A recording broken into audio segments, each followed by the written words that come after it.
I just hope they don't pad it too much, and they don't like try to add new music. You were saying you don't want them to add a new musical number to like. Yeah, I mean like that. I mean I don't want them to, but like that is the thing with, especially with movie musicals that have been in the last several years that have been released around Oscar season. They put in a new song so they can be nominated for Best Original Song. Yeah. In all fairness, though, you don't think there's like, do you not think there's enough in new songs in the part 2 that one could pull best song? Best song. It wouldn't be Best Original Song. Oh right, you did put that. You're right with the preface it. Because that's what the Oscar. That's what the Oscar is for. I mean, it's original to a movie. If only that were the case, Right. Because then, like, I mean, like, I wouldn't necessarily want any of the Disney musicals to be, or the Disney live-action remakes to be nominated for any of that, but, like, Beauty and the Beast already has so many great songs, great musical numbers in it. Fucking, if that were the case, just nominate Be Our Guest for an Oscar. Very true. But that's not how it works. Yeah, I guess that's fair. So Disney feels like it works. The remake, everything's new. Just give us everything again. I'm not going on that fucking. I'm not getting on that soapbox tonight. It's maybe in another episode, but also like anything I'll say is not going to be adding anything new to the dialogue. You can see it with that. You can see it in any article about it. I'm gonna say there are plenty of hour-long video essays on YouTube about how Disney is terrible now. Like fucking. You don't need another white man telling you why Disney is terrible now. Be outraged. Yeah, no. I mean, you should be outraged, but... Don't even hear from us. I'm moving on. I think this is my waste. Why are you in the worst hotel in America if you're this fucking famous? And he's just like, oh, I wanted to go to an unknown hotel. And I'm like, well... Yeah. All right. to quote a friend group saying... For who? For Wes. If you're curious, check out Scream 4. Very good.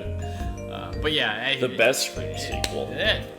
I mean, Scream 4? Yeah, I'm in the weird opinion of our friend group. Scream 4 is up there, is at least top 3 for me. I said the best Scream sequel. Oh, okay. You're in the same opinion? Is the best sequel? Oh yeah, dude. I fucking love Scream 4. No, that was not ironic at all. Sorry, I think Sam and Jake both think. No, I was in the minority in our friend group when you were all just fucking glazing Scream 6. Well, that's fair.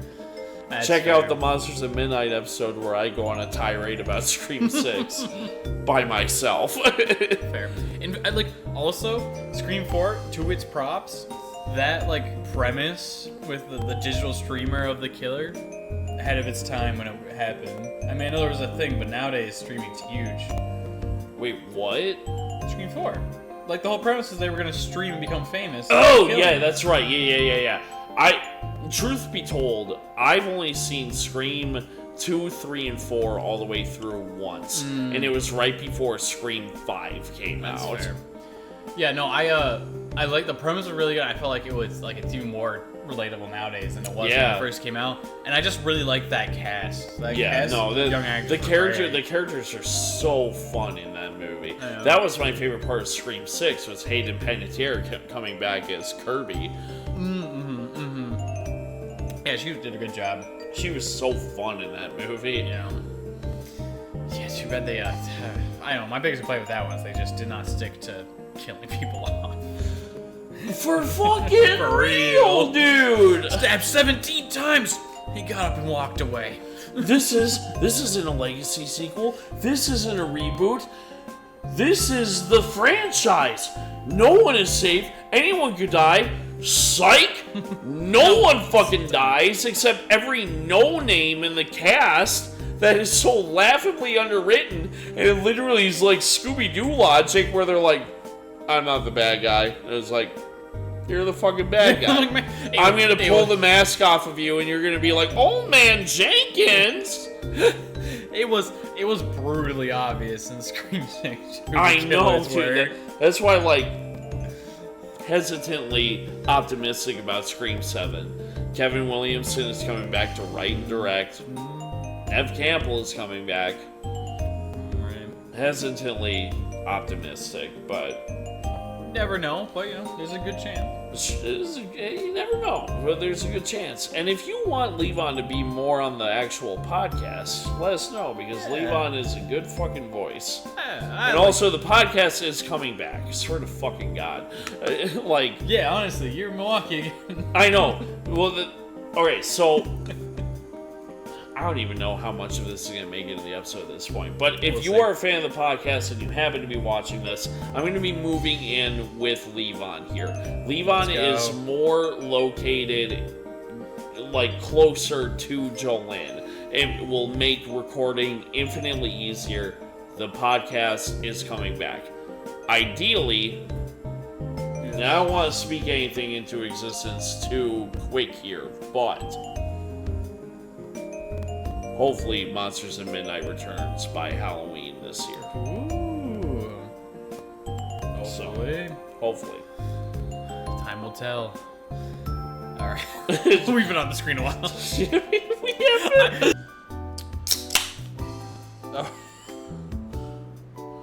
I like the request for shows on Plex. Oh. Honestly. I don't know why I thought of Cat's Own Dance, but I'm like, this is an animated movie that I don't think anyone other than me has seen. Which one here? You said Cat's Own Dance. That's not the one on the train. That's a different one.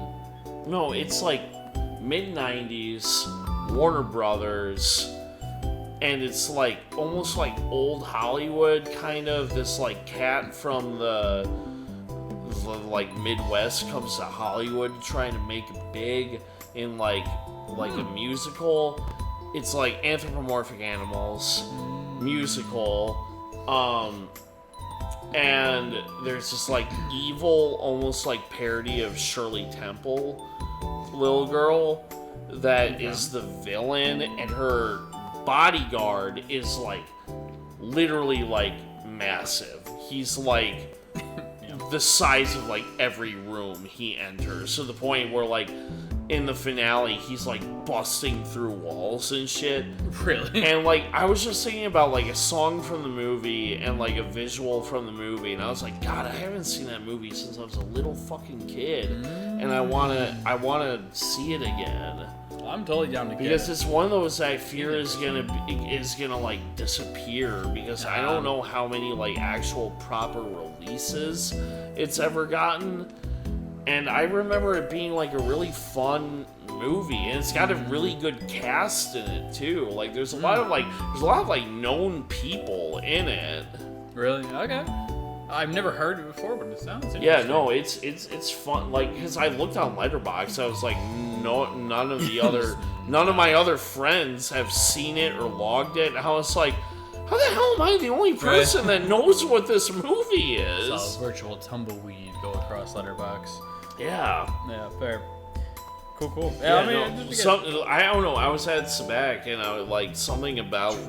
I think it was something about the sky just triggered a memory. Really? And I was like, craziest thing. You know what it fucking was? There was a pattern of clouds that almost looked like it was a tornado, because it they kind of formed a funnel shape. Okay. And it made me think about how I've always wanted to try storm chasing, or I have a fascination with storms. And then it made me think in the opening of the movie, when the main character Kat is coming across the country to Hollywood, there's a scene where it's he's driving through the plains of Oklahoma or whatever on the bus, and there's just a giant tornado next to them as they're and it's just nothing happens, but because it's the opening titles. But it made me think of that, and I was like, God, I haven't fucking seen Cat's Own Dance in so long. I want to see it.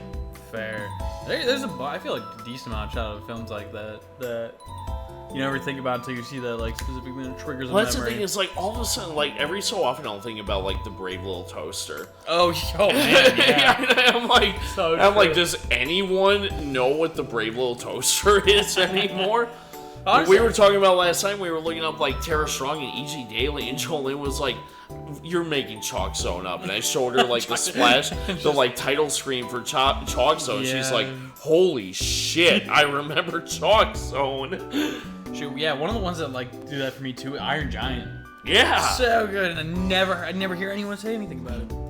Iron Giant, I feel like, is bigger than you realize. Like, I know a lot of people that still talk about the Iron Giant. I guess like when it comes up, yeah, no one like brings it up. But fair. But yeah, it is like, I mean, like, it's a lot of those like anime movies that weren't like, because even like, I mean, I'm wearing a Goofy movie shirt right now, but like Goofy movie is like one of those movies where it's like Goofy movie came out the same year as Toy Story and Pocahontas. Oh, dang.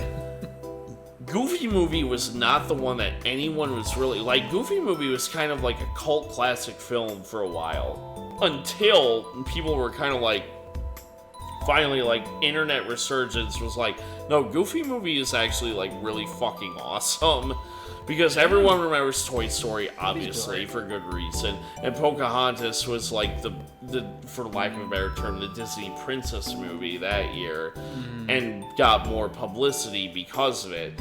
But I also like, it's so funny, at this point, I hear more people talking about Goofy movie than I do Pocahontas. Like, true. Pocahontas is kind of the one that people forget, and like, putting aside like, historical inaccuracies and like, whatever, like, just, like, inaccurate, like, representations of minorities or whatever, but, like, no one really talks about Pocahontas anymore. People talk about fucking Goofy movie way more than Pocahontas. Yeah, so I don't know. I don't know why. I guess maybe something like, it just aged differently. Yeah. Maybe not worse or better, but the Goofy movie, it kind of ages super well. It doesn't get old. It's just, like I think comedy it's still holds. Like Pocahontas, I think it's like Toy Story and Pocahontas were like the bigger budget ones. Goofy movie, I don't think had nearly the budget that Pocahontas did. But that being said, like I still think the animation in Goofy movie looks fucking awesome. Like, to be fair, I feel like most of the ones during that era, because they just had to be hand drawn for mostly, just look good. Even though they're slower resolution, they still just look good. There are not enough like hand-drawn animated movies coming out anymore. It's just so like I mean, like, exactly, granted, there's like, ones that are kind of like a hybrid, like the Spider-Verse movies, which look amazing. They do, but they are 3D films. The last stylized 2D animated movie that I can, like, big budget 2D animated movie that I can remember that wasn't like, I don't know, the Bob's Burgers movie or something like that was The Princess and the Frog. And that was like 15 fucking years ago already. Yeah, and even that was like Disney was really hyping up the fact that we're doing another two-dimensional movie again. Yeah. Like, The Princess and the Frog was a big deal when it came out. Yeah, no, they jumped away from that pretty hard since. Frog. No, I think probably the most recent one I saw that I thought was extremely good. And I'm also not talking about anime, too. Like, obviously, like, I'm talking about, like, American... like Hollywood films. Fair. The one I was gonna bring up then doesn't quite fit that criteria, but Wolfwalkers. I don't know if you've heard of that one. I don't think I have. It's an amazing 2D, has a super unique aesthetic, and it's just a gorgeous film. But I think that came out like it lasts like 5 years for sure. I think the last few years. It's a great film. I think that's the last one I saw that was a truly unique and like good 2D animated. That wasn't something anime-esque or related. Yeah. Okay. I think it was more. It wasn't Norwegian. It wasn't Japanese, but it wasn't American. Sure. Yeah. Foreign, like when I was talking about that, I was mainly like like, obviously, there's amazing things happening in animation all the time. True. It's just more like the passionate. stuff that you are going to be getting, like, YouTube ads Oh, for. yeah. Like, You're right. I can't think of the last like major mainstream one Yeah. from a big company. It's one of those things where it's become easier to be 3D animated, so that's where the big budget ones go. which is And- understandable because that hand-drawn animation so takes a long much time. fucking time. Like, those movies, like, would be, like, in development for fucking years. Yeah. And even, I mean, like, even, it's obviously not the same anymore, but you look at, like, the development of, Pixar and then eventually Toy Story, it's like, CGI back then, they were figuring shit out for a long fucking time. Right. Like, Toy Story took a long fucking time to make.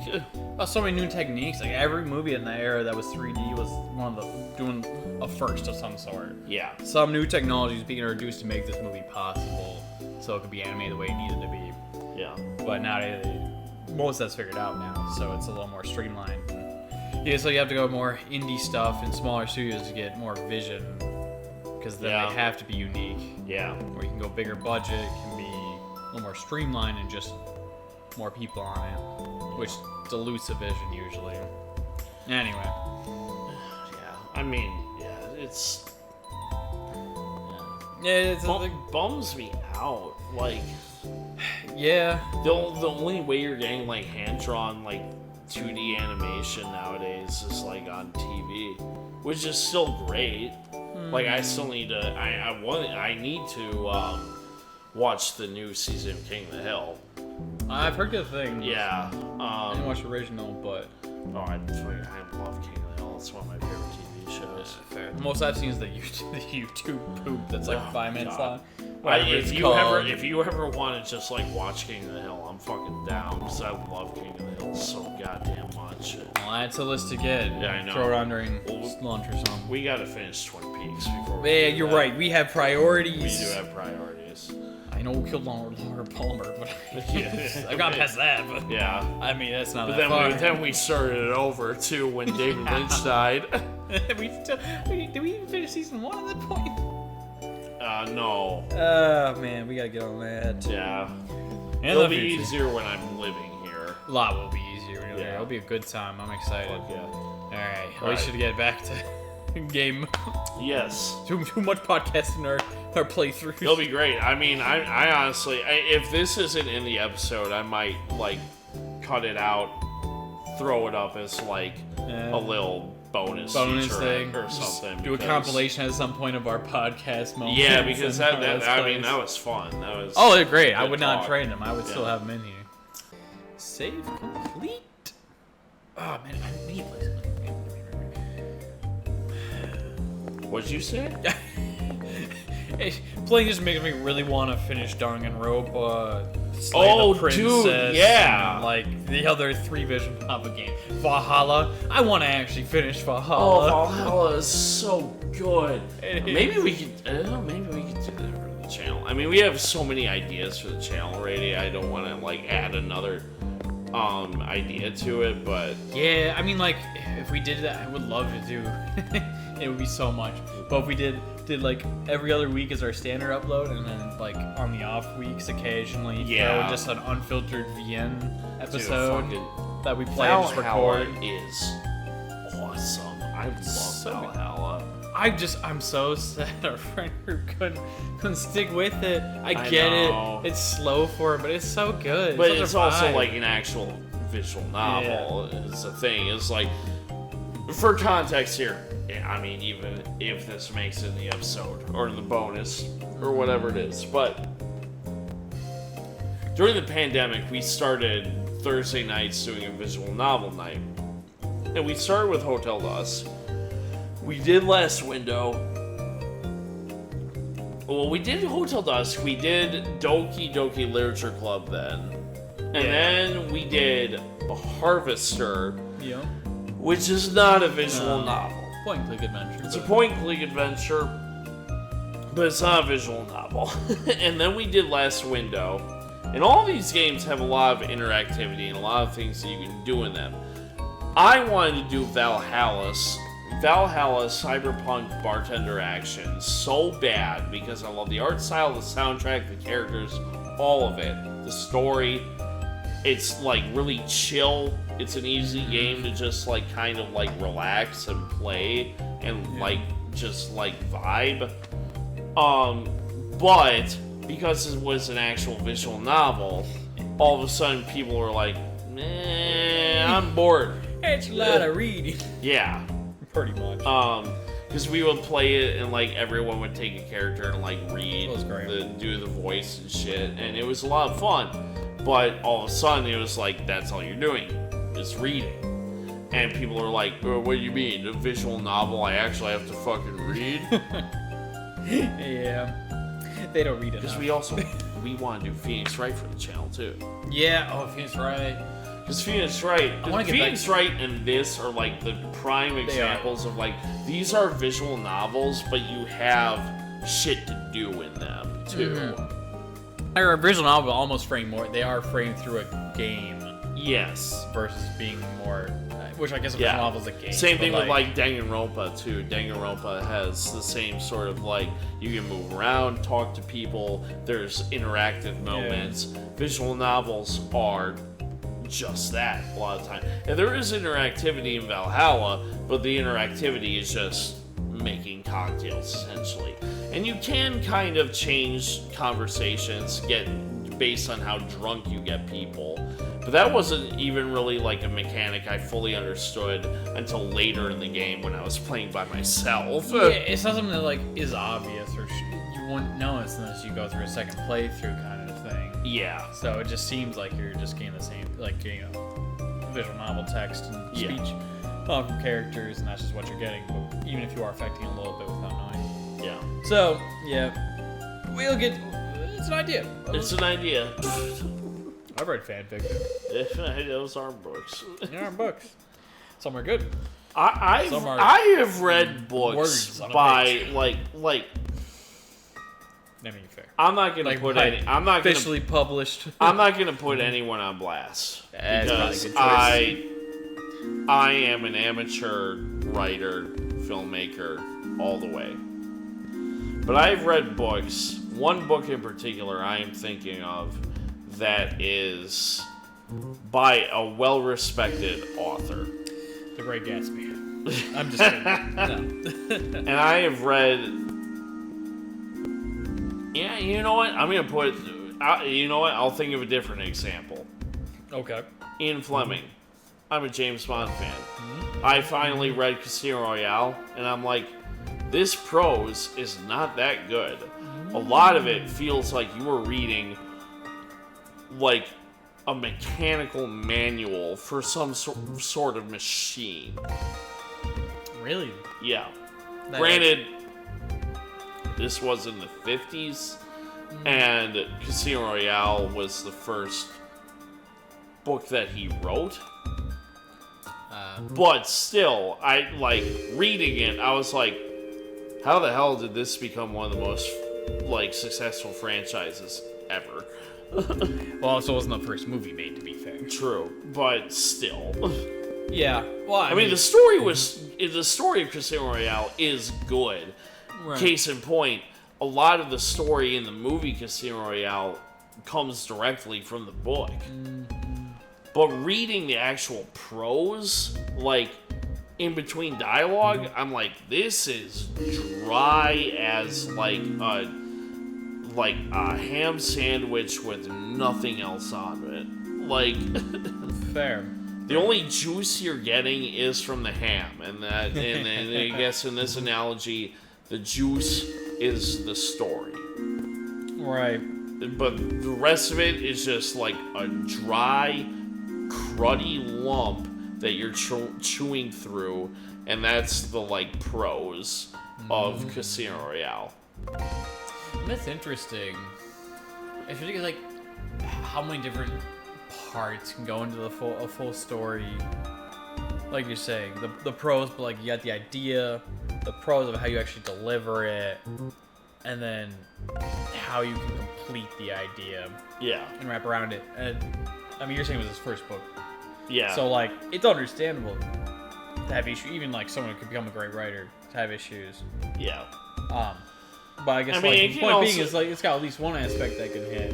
And it can also go the other way, too, where you read something where the dialogue and the prose is so lofty and so flavorful that it's like you're eating a McGriddle that's been, like, deep fried and then, like, covered in, I don't know, Sour Patch Kids or something. Yeah. Well, yeah. I mean, like I said, different aspects. I don't know why I'm comparing books to sandwiches. I think I might be hungry. Everyone eats sandwiches. Not everyone takes the time to read a good book. It's true. Yeah. No, I mean, it's hard. It's hard to make all the pieces come together. It is hard. And I try. Like, so I get it. I can't even imagine.